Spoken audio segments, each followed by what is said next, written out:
all the positivity just gets sucked out of you, and you just get into this spiral of just negativity, and that's a very like just pulls all your energy out of you. You feel tired, you feel sadness, you feel depression. Okay, this is not in my head. This is not a coincidence. This is not a fluke. There's no scientific explanation for this. This is actually happening right now, right now, right now, right now, right now, right now.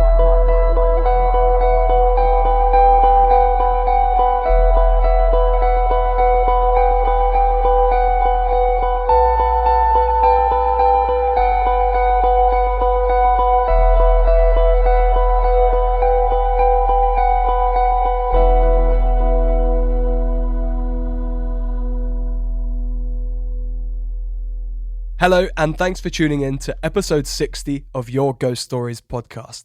Today, I'm joined by our special guest, Jessica, and we're going to be discussing The Cage, an old witch's prison in St. Osyth, which is allegedly one of the most haunted houses in Essex.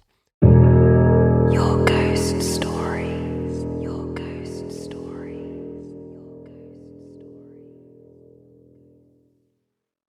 Jessica, you commented on the TikTok I posted about The Cage, saying something along the lines of, I have tons of great stories about this place. So instantly I asked you if you wanted to come and be a guest on the show to talk all about it. And here we are. So please tell us a little bit about yourself and where you grew up. Hi, yes. So I grew up actually down south in Dorset, and then I ended up that end of the country because I moved away to university. I went to Kent, and I met my boyfriend at the time, and he was actually from Essex. So during university, I started to commute to uni, and we moved in together in his hometown, which was Witham in Essex.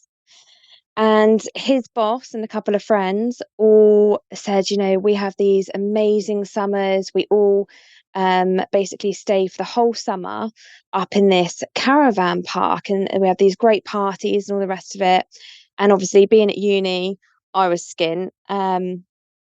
So we said, great, okay, let's do that. Let's join in. Let's get one of these caravans where they are too, and spend the summers just basically partying, which sounded great. And the park is actually in St. Osyth. It's down on the beach. So we went there. This is probably 2014, maybe 15, but yeah, it was like towards the end of 2014. And so we get this caravan, and we're partying during the summer, and it was great fun to begin with. If you've ever get the chance to go to St. Osyth, it's a beautiful, tiny little village near Clapton-on-Sea, just past Colchester. And it's absolutely stunning when you drive through it. Really, really old, quite small. And we get down to the beach, and we're having these parties. And somebody said to me, "Oh, have you ever, been and seen The Cage?" And I was like, "What are you talking about?" And they said, "Yeah, it's a little house in the town." So I was like, "Okay, I've got to check this out because I love any sort of ghost story." I think it's similar to when people say they go traveling around the world and they want to see the Grand Canyon and the pyramids and all these amazing things. To me, I think that is equally as amazing because it's something of like completely the unknown. So I'm quite open-minded to all of that. So I said, that's a bit of history right on our doorstep. I'll go have a look. So drove into town, and it's really easy to find. Obviously, as you can see from the pictures, it's got bright yellow walls. Can't miss it. Exactly. So I'm like having a look around, and someone said, yeah, the woman that owns that, she still lives nearby. She's called Vanessa. So I jumped on Facebook, as everybody does, managed to find her really easily and contacted her and said, I've heard loads of stories about your house. What's the deal with that? And she said, yeah, I don't live there anymore. I couldn't cope with it. So I've moved out, but I still own it. I can't sell it. So I said, oh, this sounds really, might be a bit rude or anything, but can I have a look? And she said, yeah, okay. So I went in, And that was like the beginning of so many times that I ended up going to this house. And I think to understand the cage, you need to kind of understand the village and that it's in. So directly opposite the village, where the cage is a monastery. And right at the beginning, when this whole village, like way, way, way back, hundreds of years, that was originally a nunnery. Um, so these nuns lived in there. And this is all like anyone can go and research this information. It's all archived and everything. So it was a nunnery, and there was a nun there that was called Osith, and she was promised to marry off to this guy because her dad was really, really wealthy, but she didn't want to marry him, so she chooses to become a nun and join the convent, and is like, right now don't have to marry this guy. And this is at the time where the Vikings come across, and they were invading a lot of those sort of like little villages because it's right on the coast. So they get invaded, and these Vikings have no respect for the fact that it's a nunnery and what that would mean to our culture. And they end up killing everybody there, including Osif. And the legend then goes, so that's all traceable as fact. The legend part of it is that Osith picks up her severed head and she walks to the church, which is literally opposite this what was now a monastery, and she bangs on the church door so many times and then drops down dead. And so she was named a saint. So hence why the whole village is called Saint Osith. And there's just so much history and spooky stories, if you like, around the whole village. Like the alleyway that runs literally next door to the cage is called Coffin Alley. And the reason that's called Coffin Alley is because when people would die, they would pull them on a cart to the church and bury them in the graveyard. But to get directly to the church, that was the most direct route, was walking down that alleyway. So it was nicknamed Coffin Alley, and it stuck. So it's still called that. And wherever you go in the village is just constant stories like this. So when you get there, obviously you can see the plaque, and it says about Ursula Kemp, who was kept prisoner there. So this was like a prison. Nobody was killed inside of there. They were just kept prisoners for being accused of witchcraft, and then they were taken to Colchester to be hung.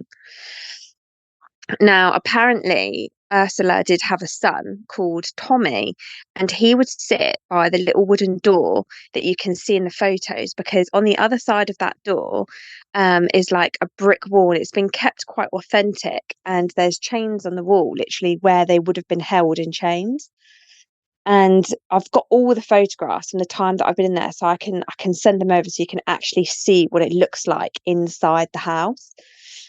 But yeah, so for personal experiences, all this history, everything had really captivated me. So I was like, right, okay, let's go in and see what I make of it. Because as open-minded as I am, I don't take fools lightly, and I kind of need to see it myself to believe it.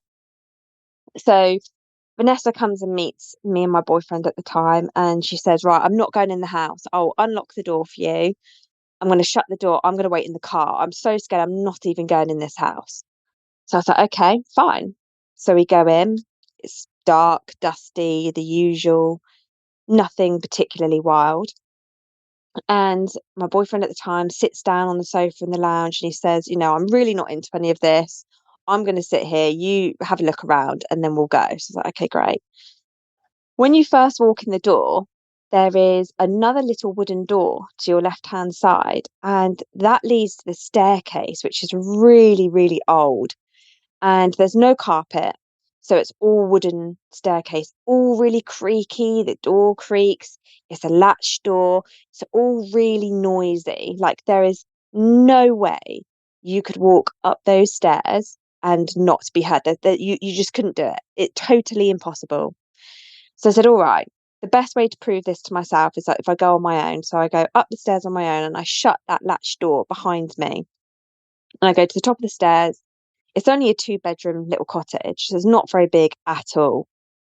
And the whole house, the rest of the house is empty. He's just sat on the sofa downstairs. I'm at the top of the stairs, and I go into the main bedroom. Again, shut the door, the latch door behind me, so no one else in the room. And there's no furniture in there, they're empty rooms. And the light switch is in the usual place, to the right hand side when you walk through the door. And I leave the light off because at this point, I'm really skeptical. I'm like, okay, yeah, it's just probably an old house, really dusty. And the window's directly in front of me that looks out to the pub. And I walk to like the middle of the room and I'm stood just looking out the window and I just stand there really, really quietly just to see if I can sense anything or hear anything. And it's dead silent, absolutely dead silent, not a creak in the house. And I've got long hair and my hair's down round my shoulders. And to the left of me, it suddenly felt like literally out of nowhere, like someone was stood literally right behind me, like completely flush to my back. I didn't move. I just thought, could be in my head. We'll just stand here, see what happens. And it literally felt like somebody leant to my left ear and just went into my ear. And with that, my hair literally moved forward like somebody had blown into my hair behind me, at which point I completely, like, I was just frozen. I couldn't move. Don't think I was even breathing at that moment. I was total shock.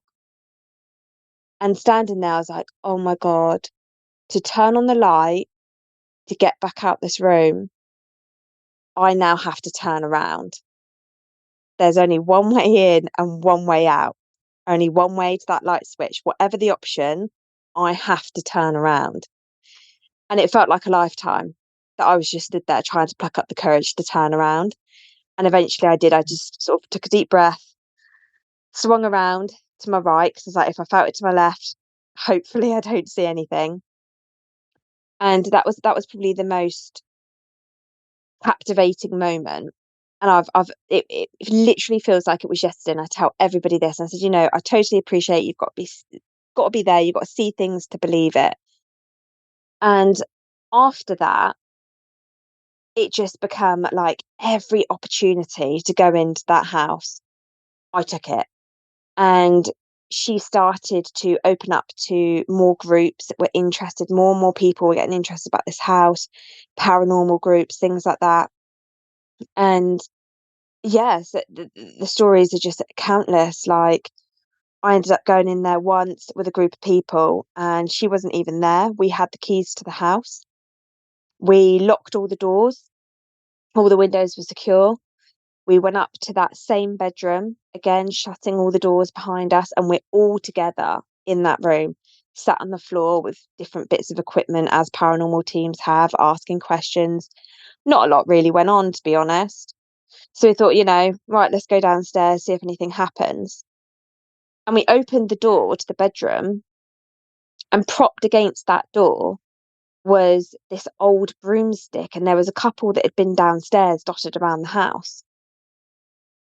And immediately we all sort of looked at each other and was like, well, how could that possibly have been propped against the door to that bedroom? No one else is in the house. Everybody that is in that house, we're all together inside that bedroom. Nobody could get up or down those stairs. Nobody could get in or out those doors without us hearing something. And absolutely nothing. One of the more shocking things that, and probably quite reckless things that we did in there was we got a Ouija board out, which is going to make loads of people's eyebrows raise at this point. Yes, they're incredibly dangerous. Yes, it's very naive because most of us in there didn't know what we were doing. So it's a disaster waiting to happen. But this is the problem. Curiosity gets the better of you in those situations. And so we got this Ouija board and we tipped it upside down and we had a glass on the top. And every single person, there was about 6 of us, put our finger on top of this glass. And I genuinely did not think anything was going to happen. And at most, I thought, no, come on, it's going to be like everyone says, someone's pushing it and all the rest of it. And one by one, people took their fingers off until I was literally the only person that was left with my finger on that glass. And yes, I totally agree with people when they say, but you're subconscious. How do you know that there's not a part of you that's actually pushing it and you don't realize? And the answer to that is because for anybody that has ever played a Ouija board knows how it feels. And the feeling is completely different. So if you put your finger on top of a glass and you push it, it feels a very particular way. Now, if you put your finger on top of a glass and with your other hand hold the base of the glass and pull it, you can feel how different that feels with your hand that is on top of the glass. And that's how it feels, that it's being pulled from the bottom of the glass, not the top. It's not being pushed. And it's those sort of moments that you get where you're like, okay, this is not in my head. This is not a coincidence. This is not a fluke. There's no scientific explanation for this. This is actually happening right now, right in front of me. So yeah, there's plenty of the stories like that I could tell you. So where do we even start to unpack that? So I've watched so many documentaries on the cage. Only in the last few months I actually found out about it, and I was in Clacton, as you say, it's just next door, Mm. just with my family, just having a nice day at the beach, and just on a whim, I said, "Oh, I've heard about this place just up the road." And it's literally 10 minutes in the car, isn't it? So we just popped there, and yeah, I know what you mean about there's this kind of pull, there's this energy that makes this place so fascinating. Mm-hmm. And I had no idea about, like I said, I've watched so many documentaries and I had no idea about the history, about the village and where the name came from. So thanks for sharing that.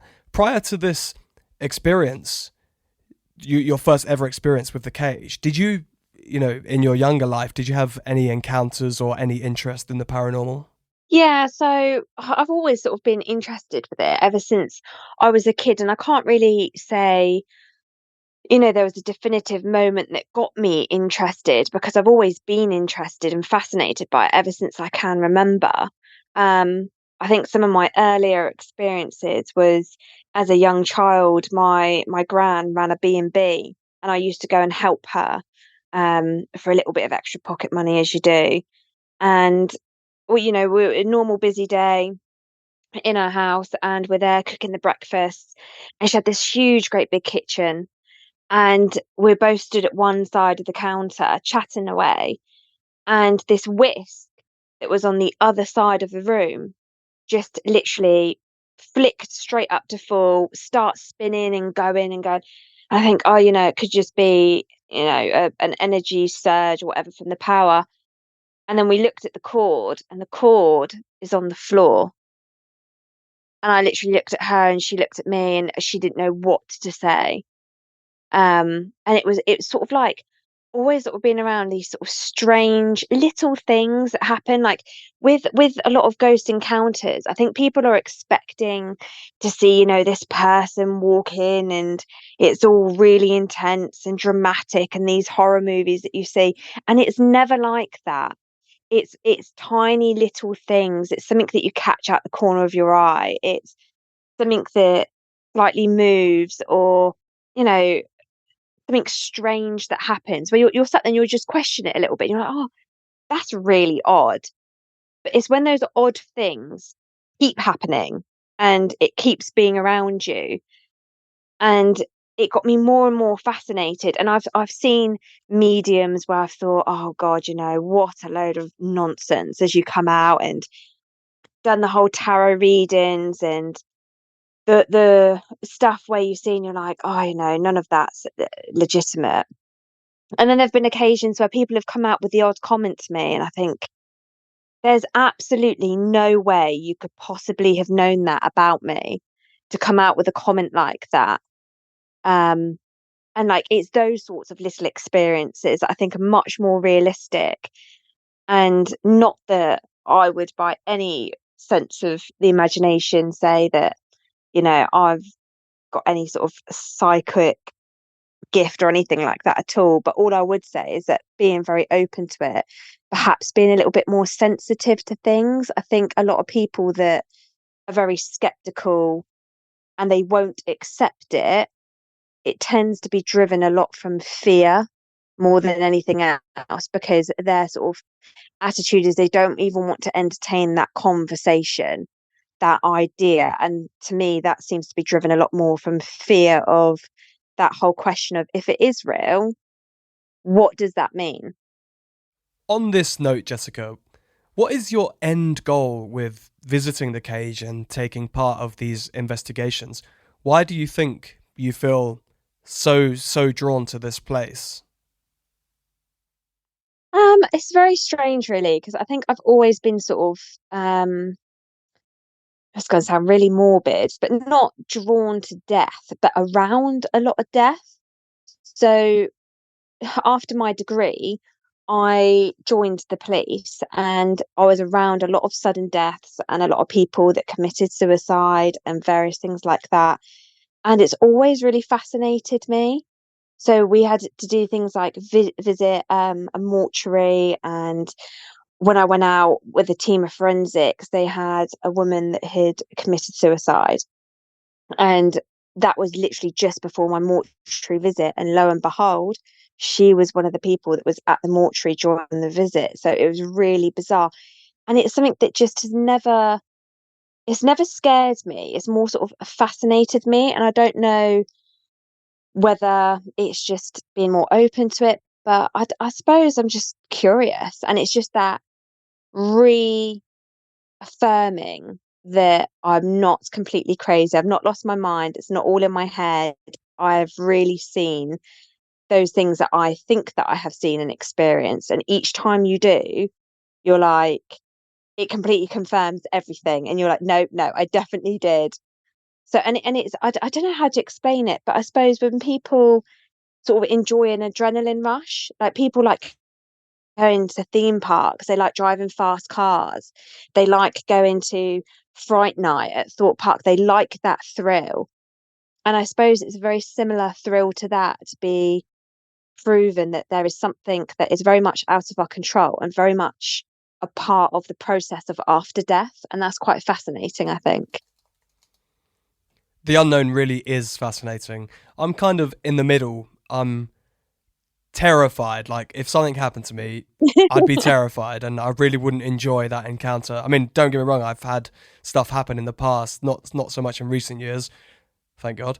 But yeah, at the same time, I'm so interested to find out, and I want answers. Like, I want to know what happens after we die. You know, is that it? Does everything go black, or do we continue here? Do we continue somewhere else? Yeah, it really is. Yeah, such a fascinating topic. I think it confirms your emotion as well. So if you look on a broader scale of, if you're talking about if the witches or the people that were accused of witchcraft are still inside of the cage, then that trauma and that energy is what is driving it. The same as if you ever get the opportunity, or if you've already been to visit Auschwitz, that's incredible in itself as well. And the energy that is being driven off of that. And you think, so if something as traumatic as that can cause people to have either unfinished business or such a traumatic death that they can't settle, it kind of affirms love in a sense equally. Because if you love somebody that passionately and that deeply, that is as strong as trauma. So then after death, I suppose it reassures you that you are going to meet the people that you love, as well as all these other people that have suffered trauma. I think that's a great way to put it, and yeah, I couldn't agree more. So it's kind of like that, like yin yang, right? Everything's got an opposite. Could you talk a little bit more about some of your most memorable paranormal encounters at the cage that you've experienced? Yeah, so once they set up cameras throughout the house, that was all part of the paranormal teams that started to go in. Vanessa was always quite scared to go in the house. And for anyone that's curious, she actually wrote her own book about her own experiences at the cage, um, which is an amazing book. It's called Spirits of the Cage. Her name was Vanessa Mitchell, if anyone's interested. But yeah, that's a great read. To see what she experienced whilst living there.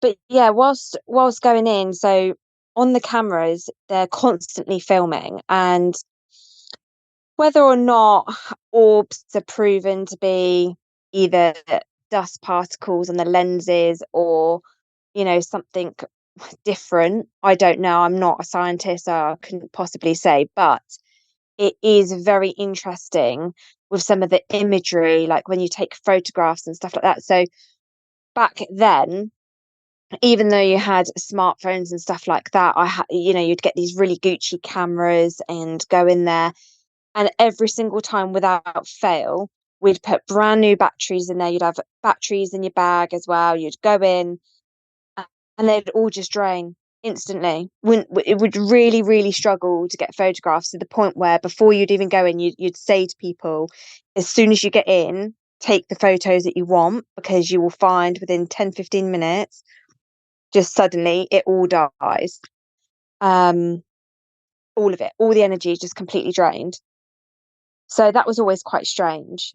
And then they did dig up in where the actual prison part of it is. They dug up the kitchen floor. They actually properly excavated loads of the flooring. And underneath was kind of what looked like some sort of altar. Now, there was no records about anything to do with what that land was used for prior to the cage, or what they were doing with it afterwards. But I physically saw that they kept that under a trapdoor. We got inside of it. It was very bizarre. So yeah, that's kind of open to interpretation, which was always very strange. But it was just such a weird vibe inside of there for such a small building. You could easily be stood in there. So once we turned again, you turn the lights out. We stood in a circle, holding hands in the lounge, which sounds really cult-like. Um, but we all stood in a circle, just holding hands, just relaxing, seeing if you can hear anything, and you take in turns sort of speaking out, because sometimes you'd get a reaction from certain people and other people would just get nothing. So this is why people in groups take it in turns to talk and ask questions.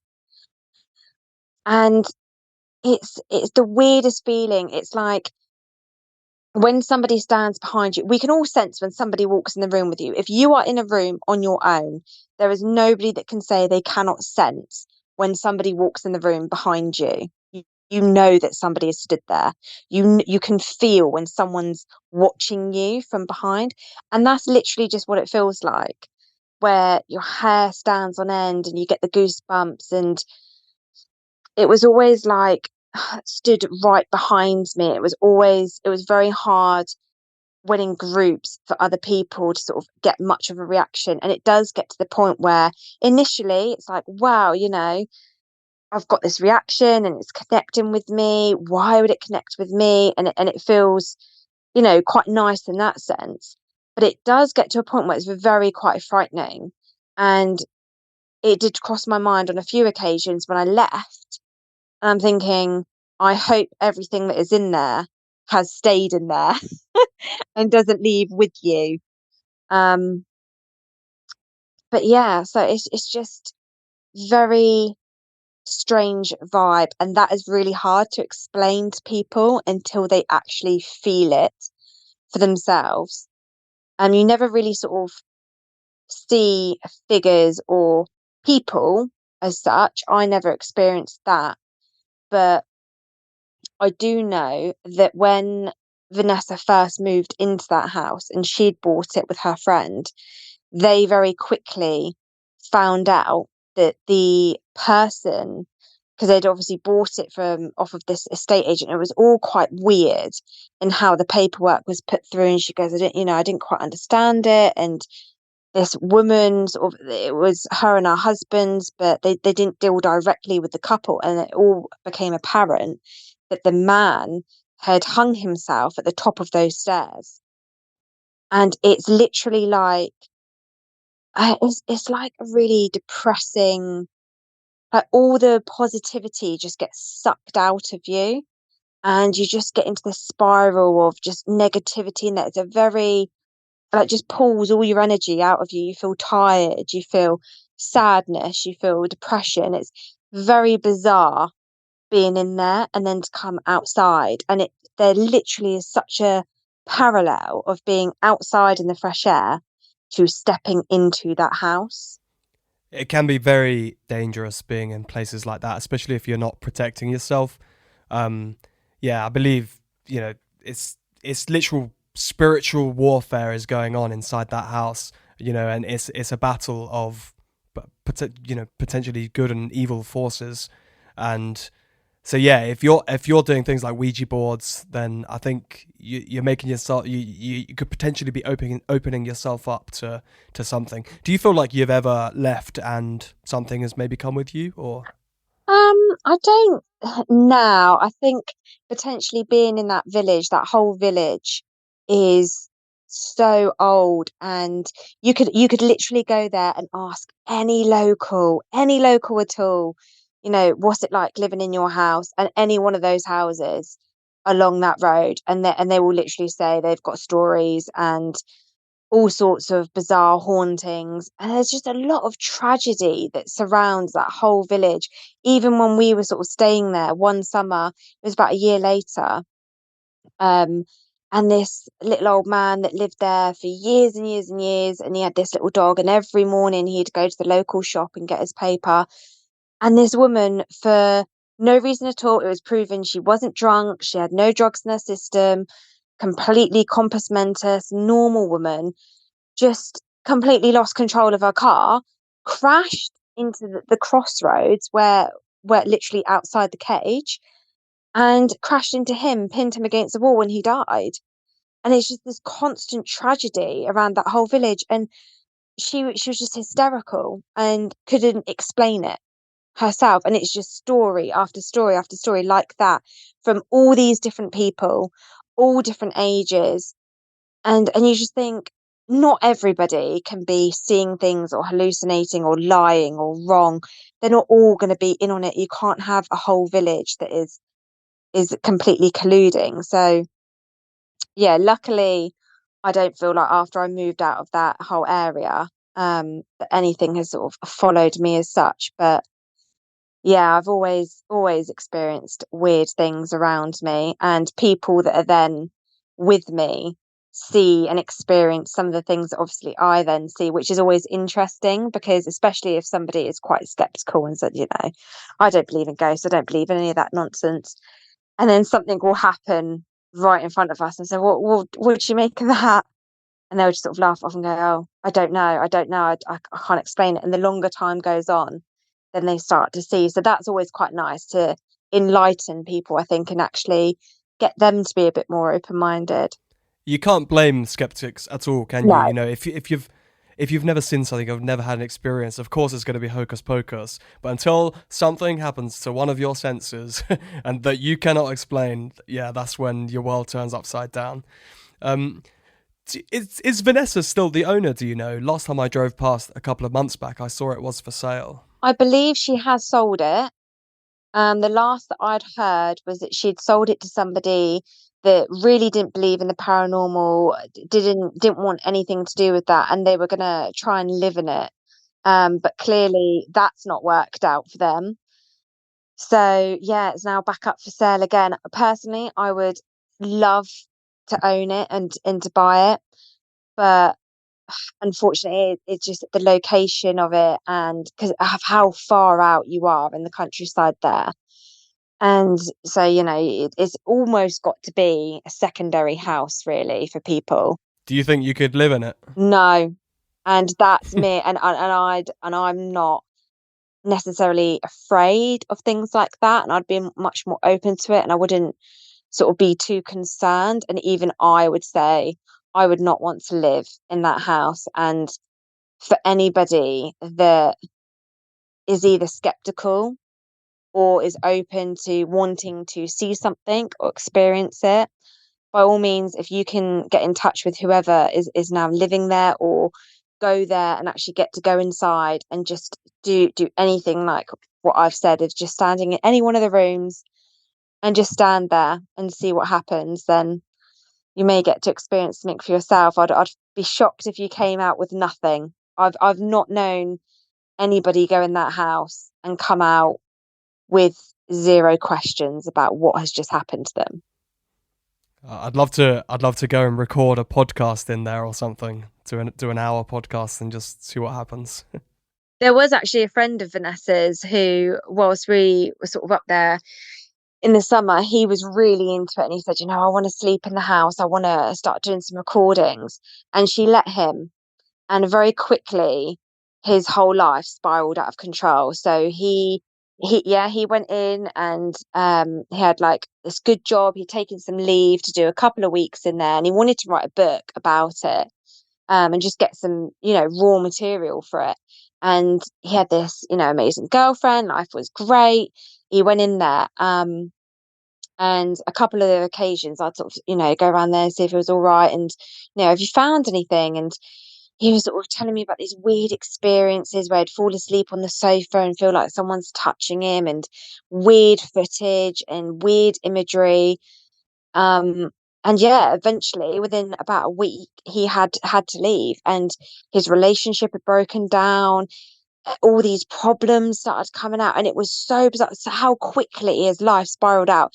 And you could turn around and say that's a coincidence, or perhaps it was preempted, but it's I don't know. I'm just not a big believer of coincidence. I don't think that too many things can all line up perfectly at the perfect time and continually be just coincidence. Okay, that's absolutely nuts, and I've changed my mind about wanting to do a podcast in there. But no, it is fascinating, and like I really said, if you is. ever do get a chance, do go in for an evening, a good few hours. I probably wouldn't sleep in there, and I probably wouldn't stay there for a long period of time, but if you get an opportunity to go in, definitely go in and experience it. So what is next for you? Are your days of visiting the cage over, or do you have any other upcoming investigations? No, now I've got my little boy. It's very hard to get out, and even when I do get some downtime to go out, I'm usually too tired. But I absolutely love going and sort of visiting various places, and there's so many companies that do it. There's still plenty of places on my list, but I could definitely say without a shadow of a doubt, if I got offered another opportunity to go in the cage, I would go immediately back, because I can't explain it. There's just so many things, and I have a lot of questions from it. Why did these things happen to me? Why did I experience in them? Is there a message that I'm meant to have taken from that, or whatever? So I'd still absolutely go back. Maybe you were, in a past life had some kind of link to that property, maybe something like that. Maybe, who Well, knows? if the Who knows? opportunity ever comes up that you get to go back to the cage, please do let me know, because we'll do another special episode and talk all about it. Or Absolutely, if and vice versa. Let me know. I'm only about 45 minutes away from there, so if Oh wow. I'd be up for going in. Yeah. Yeah, no, there's definitely plenty of amazing experiences I think you'd get from that one location in itself. Your ghost stories. Your ghost stories. This has been a really, really awesome podcast, and I'm super excited to get it out. So yeah, thanks so much for your time and for chatting with me. Oh, thank you for listening to my stories. And yeah, I'd happy to chat with you anytime about various locations. And like I said, I'm any chance to get back in there. Absolutely. Brilliant. We'll get you back on very soon, and we'll talk about another place. That'd be great. Yeah, okay, great. Okay, awesome. Speak to you soon. All right, you take care. You too. Bye-bye. Bye. Bye.